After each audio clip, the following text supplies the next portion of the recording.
Alright guys, so I recently reviewed South Park all the way through. I love South Park as a show, and I rewatched the movie, so I want to talk about the movie now. So South Park Bigger, Longer, and Uncut, which was originally called South Park All Hell Breaks Loose, but the NBA wouldn't let them have that name for the title. So they had Bigger, Longer, and Uncut, which I think is way more brutal than having a movie say hell in the title. It is from 1999. It was released during the third season of South Park. So Comedy Central, I guess, really wanted to show that South Park was popular and it needed a movie in their eyes. And honestly, I'm really genuinely glad that they have this movie because South Park, like I said, I love the show. The first couple seasons, I think, are good. But if you compare them to the rest of the show, I really don't think they're that good in comparison. But I really do like the first couple seasons. Season 3 is really where it starts to pick up. But the movie was during this time where South Park was definitely not, in my opinion, at its height. Height of popularity and height of, like, praise.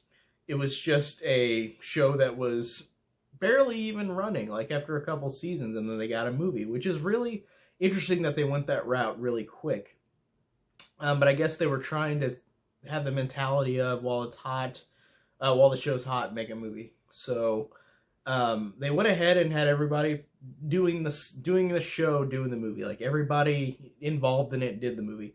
Trey Parker and Matt Stone are completely involved in it like usual. Trey Parker is the director. He's got the directing credit, but I think both of them together, of course, did all of it together, presumably, because they both do work as a great pair. They both work great together to make the show. But South Park Bigger, Longer, Uncut is an example of the show being, for its time, seasons 1 and 2 were pretty vulgar, but they definitely weren't that vulgar. Like, you couldn't even say fuck in the show. It would be bleeped out. And then they had this movie where the word fuck is uttered over 500 times. It is the most that word is used in a movie. Like, literally, it's got a Guinness World Records record for the most time the word fuck is used in a movie. I think that is genuinely a cool thing that, like, they made a movie doing that because they wanted to say it so many times they couldn't say it on TV. It's also just like that episode, It Hits the Fan, which is season 5, where, like, they can say shit on TV, so they say shit like 200 times in a 22-minute episode, which, again, is really funny as well. So I just love that they go over the top with, like, doing something they want to do that the censors didn't want them to do on TV. Like I said, they couldn't say it on TV, but they could say it in a movie, in an R-rated movie. And it was originally an NC-17. It originally was not going to be rated R. But I think they just had a couple different alterations, and then it got its R rating, which is really funny. I think it says in the R rating it's like for very vulgar violence, extreme vulgar violence, or vulgar language, some violent images, and like sexual content, I think. But I just like how it says extremely vulgar language. Like, I think that's pretty hilarious.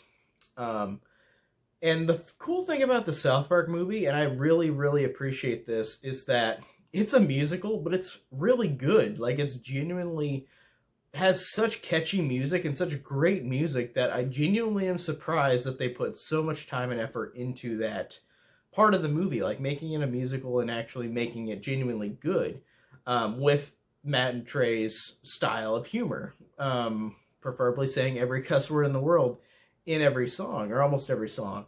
So I thought that was really funny and just really cool with the idea that musicals, when they're done well, they're done really well. And if I compare this to other musicals, this might be one of my favorite musicals ever. Like, I really, really love the music to it. The opening song, Mountain Town, is literally just the song from Beauty and the Beast, called Belle, where, like, she's walking around town saying that nothing's changing. She's in this little town. And in the song in this movie, Mountain Town, Stan is walking around saying that living in his quiet mountain town, like how quaint it is. And that's literally, not line for line, but it's literally really close to Beauty and the Beast opening song, Belle. And I thought that was such a great use of that. That's so cool. And the song is great. And like I said, all the music is great. Really love the opening scene. Uncle Fucker is such a funny song. It's really catchy as well.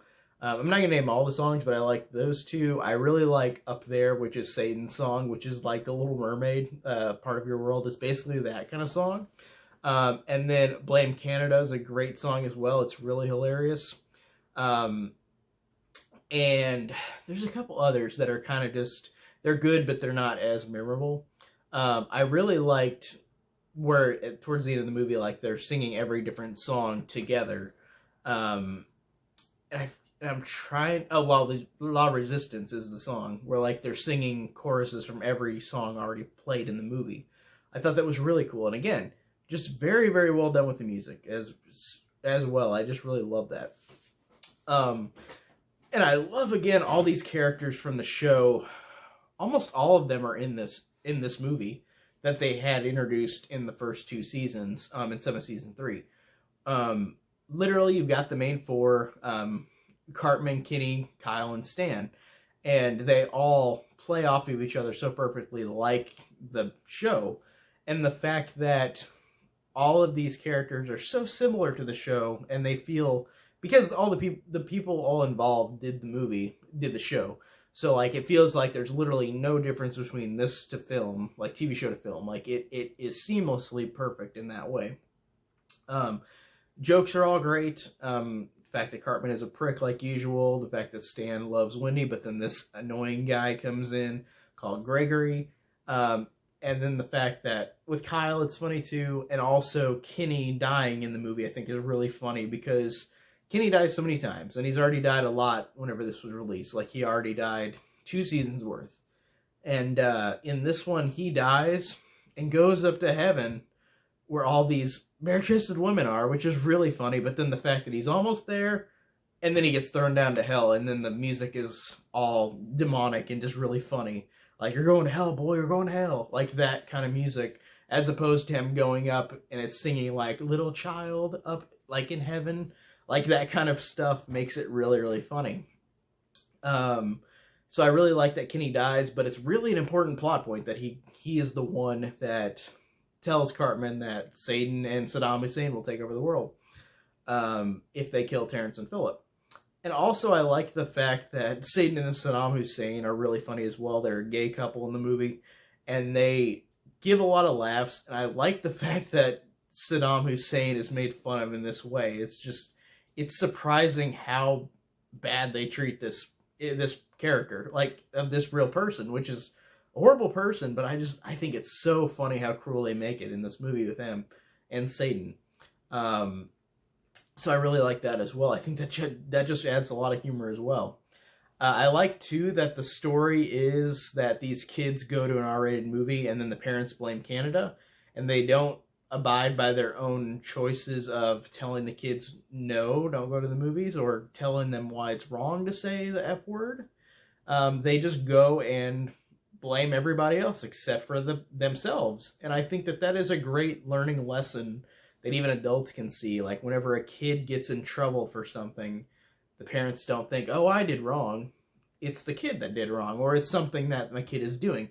Like, this has always happened with movies and TV shows, where you've got something violent or something vulgar or something sexual, and then a kid watches it, and then the parents get mad, and they go out and get on to the people making these things, whether it being violent, vulgar, or sexual. And this really does happen, where people go out and blame everybody else with themselves, that their kid did something wrong or saw something bad, but you're the adult and you're the one who has to tell the kid what to do and tell the kid to learn and understand why this is a wrong thing.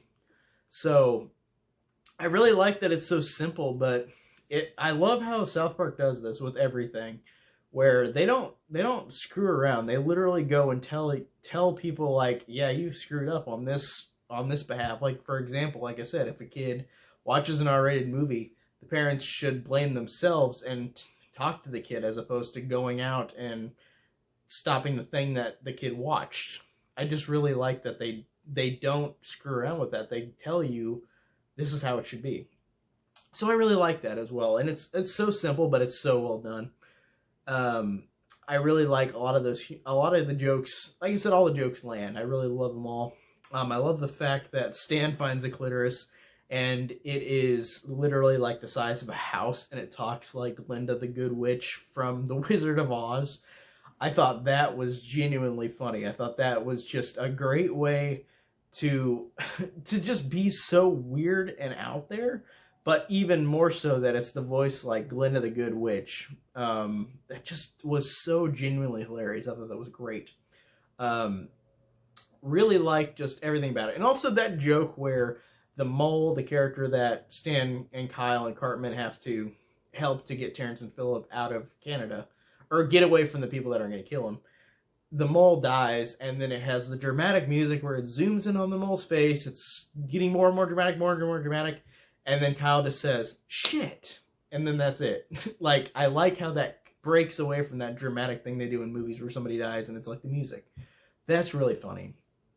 And like I said, all the jokes land. Also, whenever Kenny dies at first, the reason why he dies is because he gets lit on fire, and then he's taken to the hospital, and instead of having his heart replaced, the doctors replace it with a baked potato, and then he just explodes. And I thought that was a great Kenny death. But like I said, everything about the movie just really, really works. I think it's a fantastic, just really hilarious movie. A really good musical, and it's just a really fun, entertaining movie. It's just one of my favorites.